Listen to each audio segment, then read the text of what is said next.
क्या है बच्चा? धातुएं हैं, धातुएं। अब देखो धातुएं जो साथ अभिक्रिया कर सकती है, ये वायु के साथ अभिक्रिया कर सकती हैं। किसके साथ? वायु के साथ अभिक्रिया कर सकती हैं। किसके साथ बच्चा? वायु के साथ अभिक्रिया कर सकती है ना? बिल्कुल सर, कर सकती हैं धातुएं। धातुएं वायु के अलावा किसके साथ अभिक्रिया कर सकती हैं? पानी के साथ अभिक्रिया कर सकती है। वायु का मतलब ऑक्सीजन, ऑक्सीजन के साथ अभिक्रिया कर सकती हैं, जल के साथ अभिक्रिया कर सकती हैं, और कोई एसिड वगैरह हो उनके साथ अभिक्रिया कर सकती हैं। किसके साथ? एसिड के साथ अभिक्रिया कर सकती हैं। ठीक है। अन्य धातुओं के साथ, अन्य धातु लवणों के साथ अभिक्रिया कर सकती हैं। अन्य धातु लवणों के साथ अभिक्रिया कर सकती हैं। अधातुओं के साथ अभिक्रिया कर सकती हैं। तो जिनके साथ भी ये अभिक्रिया करती है ना बच्चा, ये उनके क्या कहलाती हैं? रासायनिक गुणधर्म कहलाते हैं। ठीक है। तो पहला रासायनिक गुणधर्म जो है वह कौन सा है? वायु, ऑक्सीजन के साथ अभिक्रिया। मतलब जब धातुएं ऑक्सीजन के साथ अभिक्रिया करती है ना, तो क्या होता है, इसको आपको समझना है। फिर आपको समझना है जब धातुएं जल के साथ अभिक्रिया करती हैं तो क्या होता है, जब धातुएं अम्लों के साथ अभिक्रिया करती हैं तो क्या होता है, और जब धातुएं अधातुओं के साथ अभिक्रिया करती हैं तो क्या होता है, और जब धातुएं अन्य धातु लवणों के साथ अभिक्रिया करती हैं तो क्या होता है। बात समझ में आ गई? ठीक है। तो ये बहुत सारी बातें इस टॉपिक में हम लोग स्टडी करेंगे, धातुओं के रासायनिक गुणधर्मों में। आज की क्लास में सिर्फ ये लेंगे कि जब धातुएं वायु के साथ अभिक्रिया करती हैं तो क्या होता है। ठीक है। तो देखिए टॉपिक क्या हो गया, जब धातुएं वायु के साथ अभिक्रिया करती हैं तो क्या होता है। ये टॉपिक अपन लिख लेते हैं। लिख लें, चलो क्या लिखेंगे, जब धातुएं वायु के साथ, वायु का मतलब ऑक्सीजन के साथ, वायु के साथ अभिक्रिया करती हैं। ये प्रश्न भी बनकर के बोर्ड की एग्जामिनेशन में आप लोगों से पूछा जा सकता है कि जब धातुएं वायु के साथ अभिक्रिया करती हैं तो क्या होता है। ठीक है बच्चा, तो क्या होता है, ये इसका रासायनिक गुणधर्म है पहला। हम इसको प्रश्न बना करके रीड कर रहे हैं कि यदि धातुएं जो होती हैं वह हवा के संपर्क में, वायु के संपर्क में या ऑक्सीजन के साथ संपर्क में आती हैं तो होता क्या है। तो देखिए धातुएं, आप आंसर देंगे, एक नंबर का अगर प्रश्न आए ना तो सिंपल सा आंसर दे देंगे। क्या भाई, धातुएं जो होती हैं, धातुएं किसके साथ अभिक्रिया करती हैं? वायु के साथ अभिक्रिया करती हैं तो वह उस धातु का ऑक्साइड बन जाता है। क्या बनाती हैं? धात्विक ऑक्साइड बनाती हैं। क्या बनाती हैं भाई? धात्विक ऑक्साइड बनाती हैं। क्या बना लेती हैं? धात्विक ऑक्साइड बना लेती हैं। धातुएं जो होती हैं किसके साथ अभिक्रिया करती हैं? वायु के साथ अभिक्रिया करती हैं तो धात्विक ऑक्साइड बनाती हैं। ये ध्यान में रखना। पर इसमें आप लोग ये भी ध्यान में रखना कि इस टॉपिक को ये भी कह सकते हैं कि जब धातुएं जो होती है ना, धातुएं जो होती है उनको गर्म किया जाता है। आप समझना इस बात को, धातुएं जो होती हैं क्या किया जाएगा? गर्म किया जाएगा। तो क्या बनाती हैं? तो आप उस समय भी ये बताएंगे कि ये धात्विक ऑक्साइड बनाती हैं। क्या बनाती हैं? धात्विक ऑक्साइड। जिस धातु को गर्म किया जाएगा उसका वह ऑक्साइड बना लेती हैं। सामान्य बात है ये। कैसे भाई? जिस धातु को जब हम गर्म करेंगे ना किसी भी चीज़ को, तो वह किसके साथ रिएक्ट करेगी बच्चा? वह ऑक्सीजन के साथ रिएक्ट करेगी। किसके साथ? ऑक्सीजन के साथ। इसका मतलब धातुओं की किसके साथ अभिक्रिया होगी? वायु के साथ। जब धातुओं को गर्म करेंगे तो भी वायु के साथ अभिक्रिया होगी, और जब धातुओं को अपन क्या करेंगे बच्चा? गर्म करेंगे तो भी वायु धात्विक ऑक्साइड बनेंगे, और जब धातुओं को अपन क्या करेंगे? रख देंगे ना सिर्फ हवा में, तो भी वो धात्विक ऑक्साइड बनाती हैं। किसके साथ अभिक्रिया करके? ऑक्सीजन के साथ अभिक्रिया करके। जैसे मानो अपन ने पिछली क्लास में क्या किया था? एक चाइना डिश ली थी। देखिए एग्जाम फर्स्ट अपन शुरू करेंगे कि चाइना डिश ली थी ना, ली थी कि नहीं ली थी? फर्स्ट चैप्टर में ही चाइना डिश ली थी, और इस चाइना डिश में हमने कुछ कॉपर का चूर्ण रख दिया था। किसका चूर्ण रख दिया था? कॉपर का चूर्ण। कॉपर का चूर्ण रख करके इसको हमने क्या किया था बच्चा? गरम किया था। क्या किया था? गरम किया था। और गरम किया था ना तो क्या हो गया था? इसके ऊपर काले रंग की परत चढ़ गई थी। किस रंग की परत चढ़ गई थी बच्चा? काले रंग की परत। किसके ऊपर? कॉपर पर काले रंग की परत चढ़ गई थी। ये अपन ने चर्चा की थी किसमें? उपचयन व अपचयन अभिक्रिया में। तो हुआ क्या था इस अभिक्रिया में? देखो इसको ध्यान से कि इस अभिक्रिया में ये हुआ था कि जो कॉपर था इसको जब हमने गर्म किया तो इसने वायु के साथ अभिक्रिया कर ली और क्या बना लिया था? Copper oxide. क्या बना लिया था? CuO, कॉपर ऑक्साइड बना लिया। क्या बना लिया था भाई? कॉपर ऑक्साइड बना लिया था। और कॉपर ऑक्साइड जो है ना, कॉपर ऑक्साइड बनने के कारण ही किस रंग की परत चढ़ गई थी? काले रंग की परत चढ़ गई थी। इसका मतलब क्या है? जब धातुएं वायु के साथ अभिक्रिया करती हैं तो धात्विक ऑक्साइड बनता है। ठीक है, तो कॉपर जैसे ऑक्सीजन के साथ अभिक्रिया करेगी तो कॉपर ऑक्साइड बन जाएगा। इसी प्रकार एल्यूमिनियम जो है, एल्यूमिनियम खास बहुत सारी बातें आएंगी इसमें। एल्यूमिनियम भी वायु के साथ अभिक्रिया करेगा।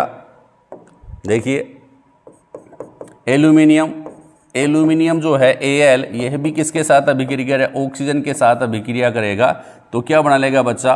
Al2O3, एल्यूमिनियम ऑक्साइड बना लेगा। क्या बना लेगा? Aluminium oxide. चलो बना लो भाई, एल्यूमिनियम ऑक्साइड बना ली। किसने? एल्यूमिनियम ने जब ऑक्सीजन के साथ अभिक्रिया की तो एल्यूमिनियम ऑक्साइड बन गया। अब इसको आप संतुलित कर सकते हो बच्चा, संतुलित कर लो। कैसे संतुलित कर लेंगे भैया? यहाँ पर क्या है? एल्यूमिनियम और ऑक्सीजन, तो यहाँ 3 लिख रखा है, 2 लिख दो यहाँ पर। 3 दूनी 6 किसके हो गए बच्चा? किसके हो गए? ऑक्सीजन के हो गए। और 2 दूनी 4 किसके हो गए? एल्यूमिनियम के। तो ऑक्सीजन के 6 हो गए ना, तो इस कोष्टक के बाहर कितने लगा देंगे भाई? 3 यहाँ पर लिख दो, तो 3 दूनी 6 हो जाएगा। ऑक्सीजन के 6 हो गए। और एल्यूमिनियम के कितने हैं? 4 हैं, तो 4 यहाँ लगा दो। ये संतुलित रासायनिक समीकरण हो जाएगा। किसका? एल्यूमिनियम व ऑक्सीजन के साथ अभिक्रिया करता है तो क्या बनता है? एल्यूमिनियम ऑक्साइड बनता है। ये ध्यान में रखेंगे। धात्विक ऑक्साइड बन गया। किसका ऑक्साइड? एल्यूमिनियम का ऑक्साइड बन गया। ठीक है बच्चा। इसी प्रकार बहुत सारे एग्जाम्पल हैं। कैसे? जैसे मान लो जिंक है, एक और एग्जाम्पल है। जिंक जो होता है वह ऑक्सीजन के साथ अभिक्रिया करेगा। जिंक जो होगा वह भी ऑक्सीजन के साथ अभिक्रिया करता है तो जिंक ऑक्साइड बनता है ZnO। क्या बनता है बच्चा? ZnO बनता है। इनको भी आप कोष्टक में बंद कर सकते हैं। ये बंद हो गया भैया, ये भी बंद हो गया और ये भी बंद हो गया। अब इसको संतुलित कर लो। इधर क्या है? ऑक्सीजन के 2 हैं, इधर क्या है बच्चा? 1 ही है। तो यहाँ पर आप एक और लगा दीजिए, 2 हो गया और 2 ही Zn के हो जाएंगे तो ये भी संतुलित हो गया है रासायनिक समीकरण। तो कहने का मतलब क्या है कि जब धातुएं ऑक्सीजन के साथ अभिक्रिया करती है ना बच्चा, तो क्या बनाती है? धात्विक ऑक्साइड बनाती हैं। अब थोड़ी सी चर्चा और करेंगे। क्या चर्चा करेंगे कि इन धात्विक ऑक्साइडों को जब हम लेते हैं ना बच्चा, इनकी प्रकृति की अपन चर्चा करते हैं। पहले भी मैं बता चुका हूं कि धात्विक ऑक्साइडों की प्रकृति की अगर चर्चा करें, क्या करें? धात्विक ऑक्साइडों की प्रकृति। क्यों बताना जरूरी है? क्योंकि यहाँ बहुत इंपॉर्टेंट टॉपिक आने वाला है जो आपकी बोर्ड की एग्जामिनेशन में पूछा जाता है। तो ये ध्यान में रखना। धात्विक ऑक्साइडों की प्रकृति की अपन चर्चा करें तो मैंने कहा था कि पहले जैसे मान लो कि मैग्नीशियम का रिबन जो जलाया था, ठीक है, उसमें क्या हुआ था कि मैग्नीशियम जो था उसने ऑक्सीजन के साथ अभिक्रिया की थी और 2MgO मैग्नीशियम ऑक्साइड बनाया था कि नहीं बनाता? पिछली चैप्टर की बात कर रहे हैं और उसी से हम सीख रहे हैं। ठीक है, मैग्नीशियम क्या है? धातु है और धातुओं ने जब ऑक्सीजन के साथ अभिक्रिया की तो धात्विक ऑक्साइड बन गया था ना बच्चा। पिछली क्लास में को भी ध्यान से देखते जाएं और उनसे कुछ सीखते जाएं, क्योंकि सीखना बहुत ज़रूरी है। और दूसरी बात, ध्यान रखना बहुत ज़रूरी है कि हमने क्या पढ़ा था और उसके बाद आपको टाइमली थोड़ा सा रिवीजन करना ज़रूरी है ना। क्योंकि ध्यान रखेंगे, रिवीजन करेंगे, सीखेंगे और बात को समझेंगे कि पिछली क्लास में भी ये बात आई थी, तो ये टॉपिक समझ में ज़रूर आता है। ठीक है, अपनी तैयारी इतनी मजबूत हो जाती है कि जब भी हम एग्जामिनेशन में बैठते हैं, वो एग्जामिनेशन में अपने को ये टेंशन नहीं होती कि भैया क्या प्रश्न है और क्या आंसर देना है। जैसे ही आपने प्रश्न रीड किया, आंसर वैसे ही आपके दिमाग में फीड हो जाता है, कोई टेंशन नहीं होती है। इसलिए क्या कर रहा हूँ कि ध्यान से देखें, समझें, सोचें और इस पे सराउंडिंग स्टडी करें फिर आप डिसीजन ले कि यार ये टॉपिक हमने पिछले क्लास में पढ़ा था और यहाँ पर भी इंटरकनेक्टेड है, तो पिछले वाला जो चैप्टर है ना वो उसको याद कर लिया अपन ने, इसलिए दूसरे चैप्टर में अपने को आसानी हो रही है, वो भी अपने को दूसरे चैप्टर को याद करने में सहायता कर रहा है। इसलिए पिछले चैप्टर को इसे कम इम्पोर्टेंट नहीं माने, वह बहुत इम्पोर्टेंट है और वह आपकी सफलता डिसाइड करता है अगले चैप्टर को लर्न करने में, पूरी किताब को लर्न करने में। क्यों? आगे से आगे कनेक्शन है। तो मैग्नीशियम और ऑक्सीजन भी मैंने कहा था कि क्या बनाएंगे, मैग्नीशियम ऑक्साइड। मैग्नीशियम के रिबन का दहन हमने किया था तो मैग्नीशियम ऑक्साइड बना था। और एक सिंपल सी बात हमने देखी थी, क्या कि इस मैग्नीशियम की राख जब जलाएंगे ना, दहन करेंगे तो जलाएंगे, मैग्नीशियम के रिबन का दहन किया था, जलाया था तो राख बन गई थी। उस राख को मैंने क्या कहा था कि मैग्नीशियम ऑक्साइड जो है ना वह उसकी राख है। ठीक है, इस राख को मैंने क्या किया था कि एक चाइना डिश में ले लिया था भाई। ठीक है, चाइना डिश में लेकर के फिर इसमें क्या डाल दिया था बच्चा, पानी ऐड कर दिया था। क्या ऐड कर दिया था? पानी। ठीक है, पानी ऐड करने के बाद ठीक है इसका लिटमस परीक्षण किया था मैंने। क्या किया था बच्चा? लिटमस परीक्षण किया था। क्या किया था? लिटमस परीक्षण जब मैंने इसको किया था तो मैंने आपको बताया था कि धातुएं जो होती है ना, उसका जब उसको ऑक्सीजन के साथ अभिक्रिया करती हैं तो धात्विक ऑक्साइड बनता है। और ये धात्विक ऑक्साइड जो होता है ना वह क्या करता है, लाल लिटमस को नीला करता है। क्या करता है? लाल लिटमस जो होता है उसको क्या कर देता है बच्चा? नीला कर देता है। मतलब धात्विक ऑक्साइड की प्रकृति किस प्रकार की होती है कि ये लाल लिटमस को नीला करते हैं। इसका मतलब लाल लिटमस को नीला करने का गुण किस में पाया जाता है? क्षार में पाया जाता है। इसलिए धात्विक ऑक्साइड किस प्रकृति की होते हैं? क्षारीय प्रकृति की होते हैं। इतनी सी छोटी सी बात मैंने आपको बताई थी। ठीक है, अब क्षारीय प्रकृति के होते हैं कौन से? धात्विक ऑक्साइड क्षारीय प्रकृति के होते हैं, ये मैंने बता दी थी। करते क्या हैं? लाल लिटमस को नीला करते हैं। दोनों बातें ध्यान में रखेंगे। लेकिन जब हमने सारी धातुओं का जो रासायनिक गुणधर्म उनको स्टडी करना चाहा तो हमने कुछ एक बात और पाई। क्या बात पाई भाई? वो बात पाई उभयधर्मी ऑक्साइडों की। किसकी भाई? उभयधर्मी ऑक्साइड। अब आप सोच रहे होंगे सर ये उभयधर्मी ऑक्साइड और क्या आ गया? धात्विक ऑक्साइड तो हमने पढ़ा था और आपने बता भी दिया कि धात्विक ऑक्साइडों की प्रकृति किस प्रकार की होती है? क्षारीय होती है।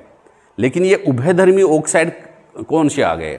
तो बच्चा अपन ने जो पिछले मैंने बताया कि जब हमने एल्यूमिनियम ऑक्साइड जो था Al2O3, ठीक है, और जिंक ऑक्साइड, ठीक है, ZnO, ठीक है, इनको हमने क्या किया? इन ऑक्साइडों को हमने जब जल में घोला, इसमें घोला बच्चा, जल में घोला, ठीक है, तो इसकी दोहरी प्रकृति अपने को नजर आई। ठीक है, किसकी प्रकृति? जल में घोलने के बाद इनका जब व्यवहार देखा तो ये दोनों क्या है? अम्ल की भांति भी अपने को व्यवहार करते हैं। अम्लीय जो है, अम्लीय प्रकृति के भी होते हैं, अम्ल की भांति भी व्यवहार करते हैं और ये क्षार की भांति भी व्यवहार करते हैं। क्षारीय प्रकृति मतलब ये अम्लीय प्रकृति भी दर्शाते हैं और ये क्षारीय प्रकृति की भी दर्शाते हैं। तो फिर साइंटिस्ट जो थे उन्होंने इसका नाम दे दिया बच्चा उभयधर्मी ऑक्साइड। क्यों दे दिया? क्योंकि इनकी जो प्रकृति है ना वो अम्लीय प्रकृति भी है और क्षारीय प्रकृति भी है। तो ऐसे धात्विक ऑक्साइड जो अम्लीय या अम्ल की भांति या क्षारीय या क्षार की भांति, दोनों की भांति व्यवहार करते हैं, उनको हम क्या कहते हैं? उभयधर्मी ऑक्साइड कहते हैं। धात्विक ऑक्साइड जनरली क्षार की भांति व्यवहार करते हैं, लेकिन कुछ धात्विक ऑक्साइड ऐसे होते हैं जो अम्ल की भांति भी व्यवहार करते हैं, जो क्षार की भांति भी व्यवहार करते हैं। उन धात्विक ऑक्साइडों को क्या कहते हैं? उभयधर्मी ऑक्साइड कहते हैं। तो क्या आंसर लिखेंगे? ऐसे धात्विक ऑक्साइड, ऐसे धात्विक ऑक्साइड, ऐसे धात्विक ऑक्साइड जो अम्ल व क्षार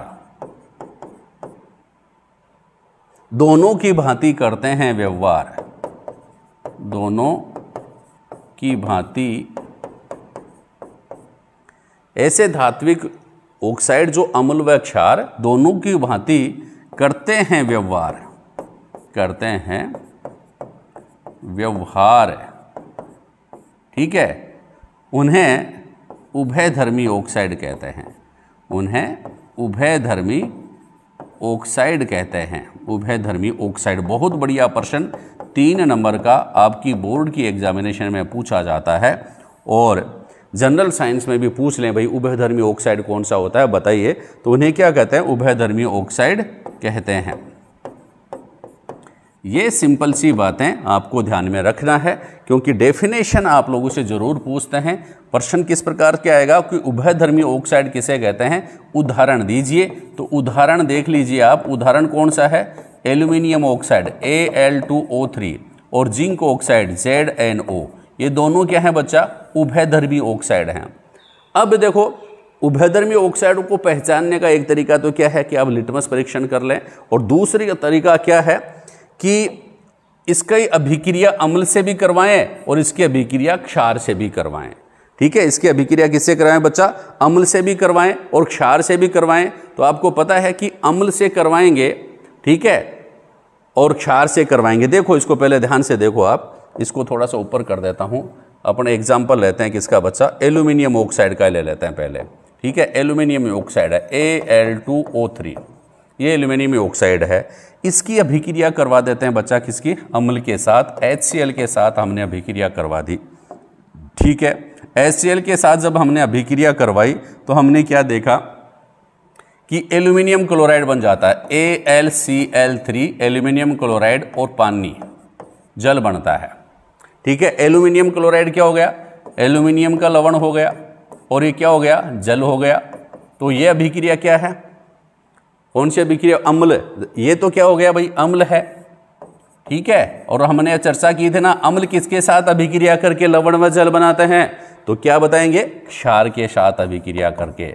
मतलब जब यहां पर जो एल्यूमिनियम ऑक्साइड है किसका नेचर बता रहा है, क्षारीय प्रकृति का बता रहा है। जो जनरली सभी धात्विक ऑक्साइड जो होते हैं वो क्षारीय प्रकृति के होते हैं, तो ये भी क्षारीय प्रकृति बता रहा है क्योंकि ये अम्ल के साथ अभिक्रिया करता है और लवण व जल बनाता है। बात समझ में आ गई।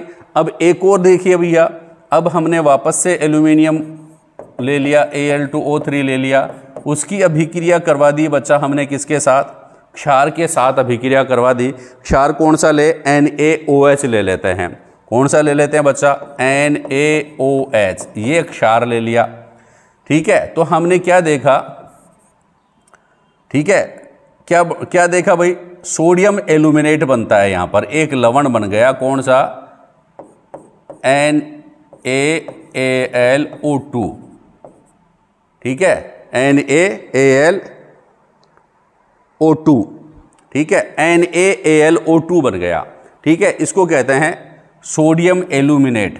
क्या कहते हैं, सोडियम एल्यूमिनेट। 1 नंबर का प्रश्न ये भी पूछ लिया जाता है, सोडियम एल्यूमिनेट, सोडियम एल्यूमिनेट बन गया, इसके साथ में जल बन गया H2O। क्या बन गया भैया, जल बन गया, H2O बन गया है।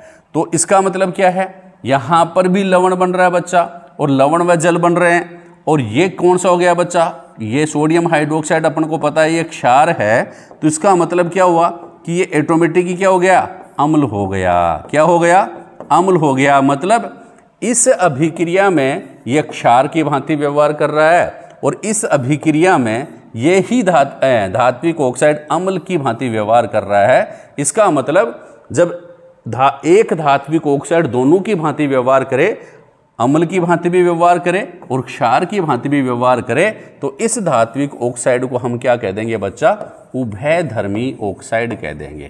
क्या कह देंगे भाई, उभयधर्मी ऑक्साइड कह देंगे।